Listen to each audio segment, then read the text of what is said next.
glory unto YAHAWAH, BaHaShem YAHAWASHI, BaHaShem HaKakwadash. Double honors to the apostles and to the elders of Great Millstone, GMS, who taught me this truth, and honors to the brethren in the Akim, that is pushing out this truth with all sincerity and in faith, and to Wadi YAHAWAH, BaHaShem YAHAWASHI. Allow me once again to come back with another lesson. And the title of this lesson is simply going to be titled, These Heathens Know About Israel. And it's funny because I just got off of work, and this is what sparked me to do this lesson, because I was we was on break and whatnot, and there's this kid here. He's not a kid, but he's like 28, 29, whatever, but he's a little like I wouldn't say slow, but just a little nerdy, I guess. And he's always all like, because I'm one of the newest guys that started working at this job, and he was asking me, he's like, well, do you know about, the Bible and the day of judgment and where everybody's gonna be punished? And for me, when people ask me, especially if I'm like at work or anything like that, if they ask me certain things, I'll like kind of play along. I'll kind of play like dumb, like, yeah, I don't know really that much about it, but like, well, what do you know? I try to see where they're at. And he was just mentioning how there's gonna be a day where, and that's the thing, they know, this kid, he proceeds to be Edomite, which he probably is, but he's, he knows some things, but probably doesn't know he doesn't understand it though. But he just knows of it. But he was just like, yeah, there's gonna be a day where, everybody's gonna, have to, face, God and be judged, and that is true. They have to sit at the judgment of the Most High. And that day, is coming, the day of our Lord, and we know what that day consists of. Okay, one needs to bring out is just this one. Zephaniah, Salakia. Zephaniah 14, the day of the Lord is near. Salakia, the day of the Lord is near, it is near, and hasteneth greatly. Even the voice of the day of the Lord, the mighty men shall cry there bitterly. You see that? So the mighty men are going to cry there bitterly. And you have guys that of this world, and that day, the day of the Lord, you going to be weeping, you going to be wailing, gnashing your teeth. And it says that day is a day of wrath, a day of trouble and distress, a day of darkness and desolation, a day of darkness and gloominess, a day of clouds and thick darkness. And you see, that is what consists of the day of the Lord. Okay? And we know when you go to the book of Zechariah, the book of Ezekiel, in particular, like the 7th chapter, it specifies how, the Lord is going to recompense thee for all thy abominations that is done in the midst thereof. And that's the time that we're coming into as well, that the day is coming soon where the Most High, he's going to pay the people and the inhabitants of the world back for what they've done, whether it be good or bad. Okay? Cities and against the high towers. And I will bring distress upon men that they shall walk like blind men, you see, because they have sinned against the Lord, and their blood shall be poured out as dust, and their flesh as dung. Neither their silver nor their gold shall be able to deliver them in the day of the Lord's wrath, but the whole land shall be devoured by the fire of his judgment. See, and that's the thing, no silver, no kind of money or whatever you got to offer is going to be delivery from that day. The ones that are going to be delivered and escape they're going to escape by their by faith, whereby they have believed.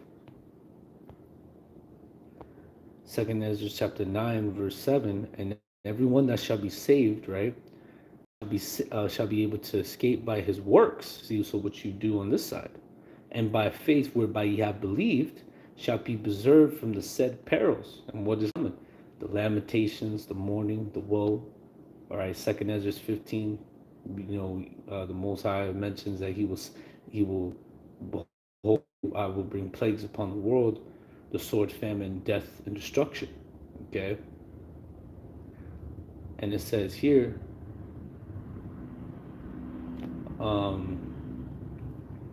shall be preserved from the said perils, and shall see my salvation in my land within my borders, for I have sanctified them for me from the beginning, and that's the elect, those that have been sanctified from the jump.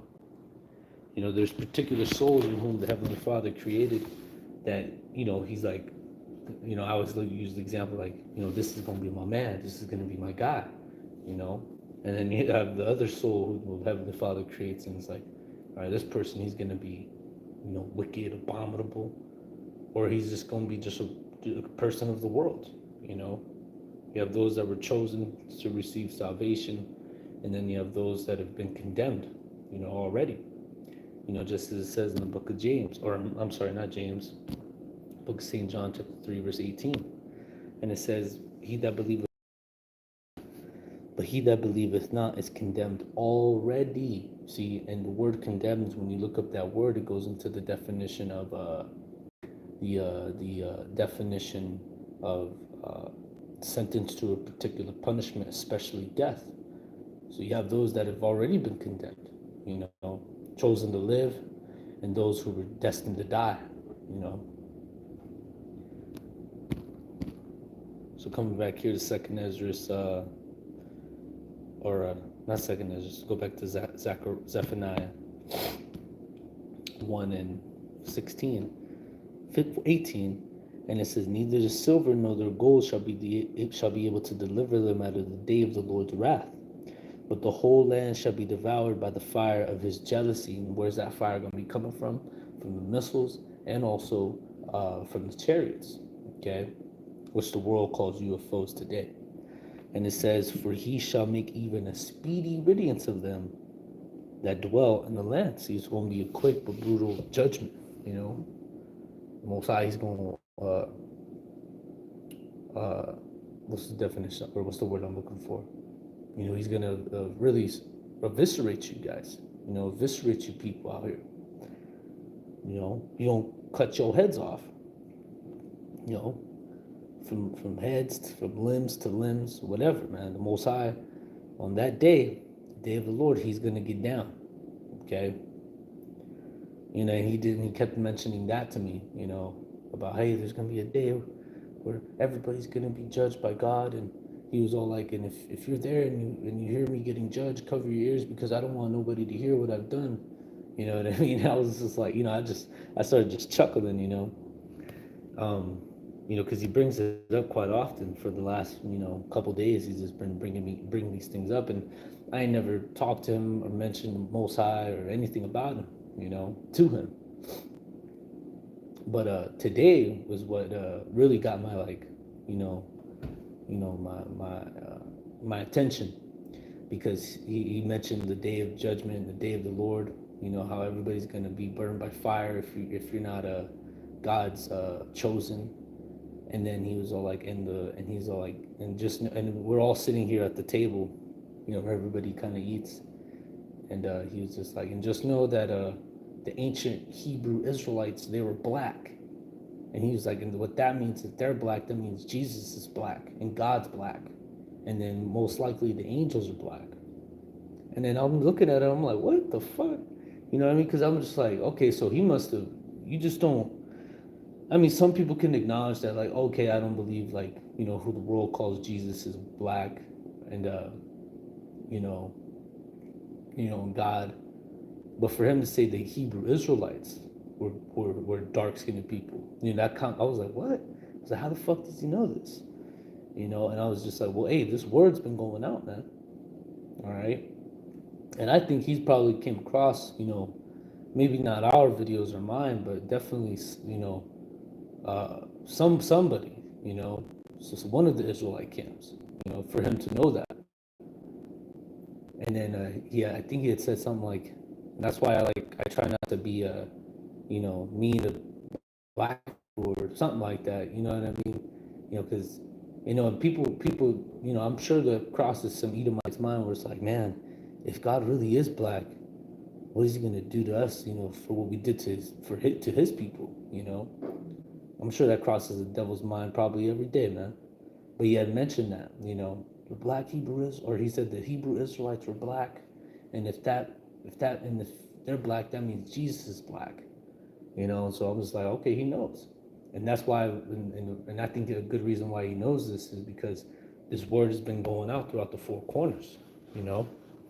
And he's like one of these, like conspiracy kind of guys, cool guy. But for him to say that, today, that really got my attention. I was like, these heathens, these devils, they know about it, and that leaves you damn Israelites, you Jakes out there, you ain't got no goddamn excuse. All right, and you Israelites out there that are playing games, you of the world, or whether you in the faith or whatnot, uh, those of you that, especially Israelites of the world that, that about this, but you just don't, that's in the scriptures, you just don't consider it. That's gonna be your ass, man. Because even Esau knows, you know, even these other heathen know. Hey, but with Israel, hey, even if they don't know, or if you try to tell them, they're not gonna care, So what do you think is gonna happen to you? You think the Most High is gonna have mercy upon you? Think that he's gonna give you a little pass or a smack on the hand? No, man, he's gonna jack you up for you not hearkening, for you not listening. Okay. But this is the book of Isaiah 1:3. The ox knoweth his owner, and the ass his master's crib. But Israel doeth not know. My people doth not consider. You see that? And it says, sinful nation, a people laden with iniquity, a seed of evildoers, children that are corrupters. They have forsaken the Lord. They have provoked the Holy One of Israel unto anger. And they are gone away backward. You see that? And that's our people, man. And see right now, this just came to my mind. Ezekiel 37. I'm gonna start at 21, Ezekiel 37 and 21. And it says here, and say unto them, thus saith the Lord power, behold, I will take the children of Israel from among the heathen. And that's where we're amongst the heathen, amongst these other nations, scattered abroad, whether they be gone. And I will gather them on every side and bring them into their own land. And I will make them one nation in the land upon the mountains of Israel. And one king shall be king to them all with their idols. See that? Because that's what our people are joined unto, idols. All the tribes, from Judah all the way down to Issachar. And it says, nor with their detestable things, nor with any of their transgressions, but I will save them out of all their dwelling places, and will cleanse them. So shall they be my people, and I will be and I will be their. And David my servant shall be king over them, and they shall all have one shepherd, and they shall also walk in my judgment and observe my statutes and do them, and they shall know, and they shall dwell in the land that I gave unto Jacob my servant, wherein your fathers have dwelt, and they shall dwell therein, even they and their children and their children's children forever. See that? And it says, and my servant David shall be their prince forever. Moreover, I will make a covenant of peace with them. And that covenant of peace is going to be established here soon. And it shall be an everlasting covenant with them. And I will place them and multiply them, and I will set my sanctuary in the midst of them forevermore. And my tabernacle, I will be their power, and they shall be my people. And the heathen shall know that I, the Lord, do sanctify Israel, when my sanctuary shall be in the midst of them forevermore. And that's what kind of got me to title the lesson as I did, because, he's considered a heathen. Time will tell. Could be an Israelite. Who knows? Just looks like the sheep scattered abroad. Or the Israel that they don't look like Israelites, but their spirit is of Israelite. Okay, but he's a heathen, and he knows, because he mentioned to me today. He's like, did you know that the ancient Hebrew Israelites were black? And he's all like, and if that means they're black, that means if they're black, that means Jesus is black, and God's black, and everybody, and the angels are black. And I was just looking at him. I was like, what? I was like, okay, he knows. whether he came across it or whether he really like sincerely, believes that. But nevertheless, they know. You heathens know, you devils know, and you Israelites that try to play the game, or I don't know what's going on, nigga, you know too. All right. See, but the Most High is soon gonna, sanctify Israel, and He's gonna put His sanctuary in the midst of us forevermore, and all the heathen gonna know that the Lord, He's with who? The nation of Israel, His people. All right. So through the Spirit and Shalom, uh, Yaka, Salakia, brother, for butchering your name if I do so. Um, but Shalom to you, Malak, YAHAWASHI, Shabrakatah. Just because hey, we're coming to the time where, these people, they know about the Israelites, and soon, when all hell breaks loose, they're gonna be inquiring what the hell's going on, and then through there, that's when the famine of the word's gonna hit. That's when the Most High gonna take us off these streets, and then we gonna see the Most High do His thing, get busy, upon the world. But through the Spirit, I'm gonna go ahead and end here. I pray this lesson was edifying, exhorting, and comforting. And as always, I want to give all praises, honor, and the glory to Yahawah, Bahashim, YAHAWASHI, Bahashim Rakak Badash, and it's on to the next one, Akim. Shalom.